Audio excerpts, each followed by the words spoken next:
Magandang araw mga kaibigan.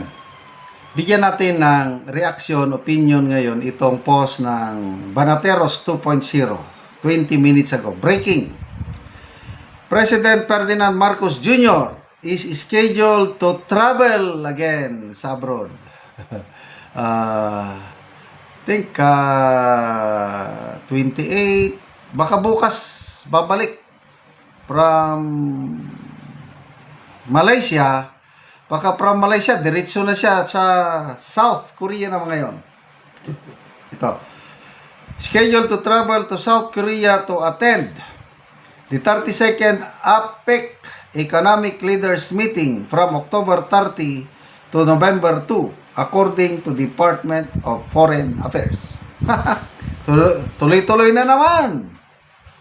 So, Kuala Lumpur, Malaysia, October 26 to 28, yun ang itinerary. So, 29, biyahe na naman siya. I don't know kung babalik pa ba dito sa Manila o from Malaysia, diretso na siya sa South Korea. Ayos! Anong nangyari dito sa ASEAN? Grabing paliwanag ng palasyo bakit hindi siya naka-attend doon sa photo ops. Nag-attend daw kasi may ASEAN Summit, yung mga leaders nakipag-meeting ang Japanese Prime Minister, di ba? Usap-usap. Pagkatapos ng pag-usap-usap, diretso na sa photo ops. Bakit nawala ang Pangulo? Sabi may meeting daw with United Nations Secretary General. Parang it does not make sense. Dahil nauna muna yung meeting meeting. And after meeting, yun na, yung photo ops. Biglang nawala. Nag-attend daw ng extended bilateral meeting with the United Nations Secretary General. Sige na lang. Kung yun ang wala na. The damage has been done. Yung picture na yon published all throughout Asia, I'm sure, ibang throughout the world pa, kapansin-pansin na wala ang naging ghost president ang atin, ang Pilipinas. Wala. Bakit? Yun daw. Extended. So, kanya-kanyang palusot. But anyway, patapos na yan. May napanood akong Facebook reel, yung mga ibang ASEAN leaders, ang mga mensahe nila is pakikipagkaibigan sa lahat. US, China, ganon. Centrality ang tawag nila doon. Friends to all, walang kakalabanin. Yun ang mga speech ng mga ASEAN leaders. Pagdating sa Pilipinas, binobomba niya ang China. Makita nyo talaga ang kaibahan. Pilipinas lang ang naiba dito sa ASEAN pagdating sa relasyon sa China. Tayo lang ang lumalabas na lumalaban sa China. But anyway, kanya-kanyang style yan. Yan ang gusto ng Pangulo natin. Labanan.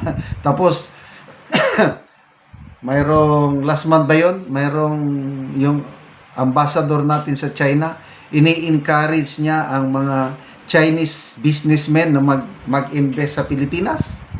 Sinong gustong mag-invest na inaaway naman ng Pati mayroon pa tayong chief of staff na although wala siyang intention na masama, kailang hindi ba maingat? Sasabihin ba naman niya na ang Typhoon, US Typhoon missiles kayang abutin ng China? Paliwanag ng AP, he is just stating a technical fact. Correct. But then, hindi na-realize na iba ang dating nun pag marinig o mabasa ng Chinese government. Para bang sila ang pinapatamaan. So, ano lang ba? Careless. Hindi masyado na nakakabahala yung mga ganong statement na bakit mo pa sasabihin ng pangalan ng bansa? Sabihin na lang sana na this missile can reach 1,500 miles. That's the maximum range. without mentioning any country. Di ba? Ganun lang. Bakit pa i-mention ang China? It's not good. Anyway, ito na naman. Economic Summit. 32nd APEC Economic Leaders Meeting. Kumusta ang ating ekonomiya? Sa wakas, nagmakaawa na ang antikler natin. Humihingi na ng tulong ng taong bayan na makipagtulungan na kayo sa Pangulo, wag na kayong negative. Wag na kayong mag-rally. Kasi ang usapan doon, ang context is yung November 30 na rally. Tuloy-tuloy ang mga rally. Kung sige tayong rally, kung siging negative, maraming nagmamasid sa atin, maapektuhan ang ating ekonomiya. Correct. Maapektuhan talaga. Paano tatahimik ang taong bayan? Paano makikipagtulungan? Dapat ang gobyerno ngayon ipakita yung firm resolve na panagutin ang mga kawatan. Yan ang kulang.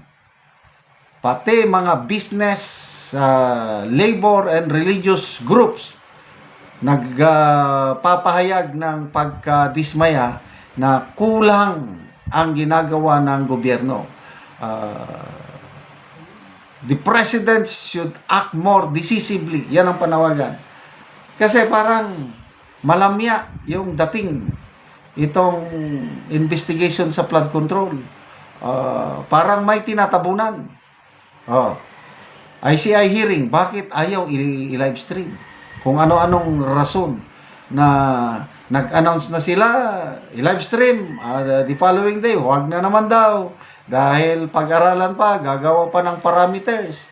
Anong klaseng parameters ang inyong kailangan para ang taong bayan ma-inform? We have the right to know what's happening inside yung hearing na yan dahil pera ng taong bayan ang ninakaw. Hindi yung kayo-kayo na lang dyan sa ICI tapos mamaya pagdating ng inyong conclusion, pipilitin nyo na yun ang totoo.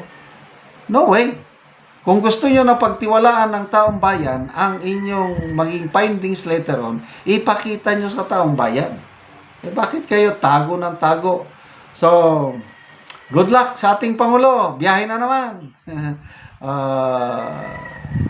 Meron pa bang mag-i-invest sa atin ngayon? I doubt so. Depende sa kanilang resolve.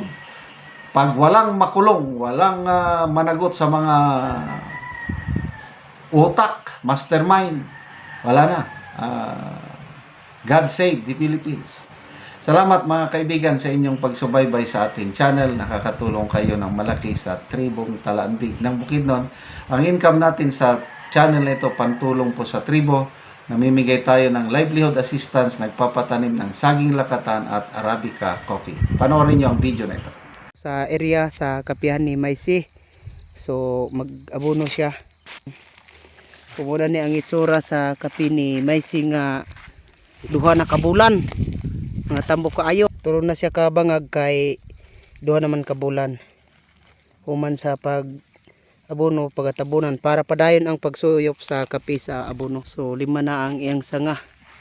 Nga duha pa siya kabulan oh. Gawas nga hinlo maayupod ang tubo, tambok.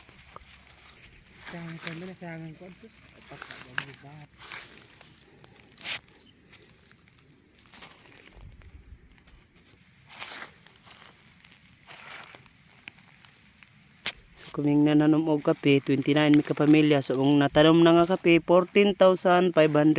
So salamat gid kaayo.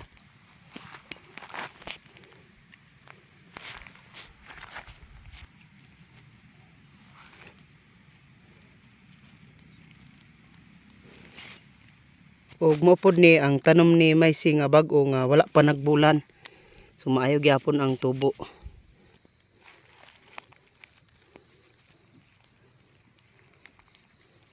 O karon human sa pag-abono naga-spray na pod Silicron og Promix.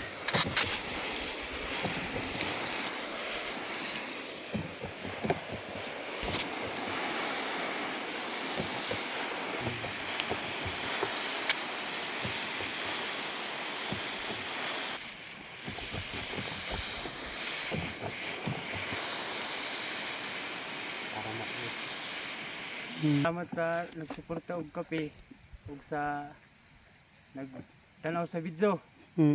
Mapulog makarbis mi sa among kape, makawas na mi sa kalisod ug makapaeskwela pud mi sa among anak.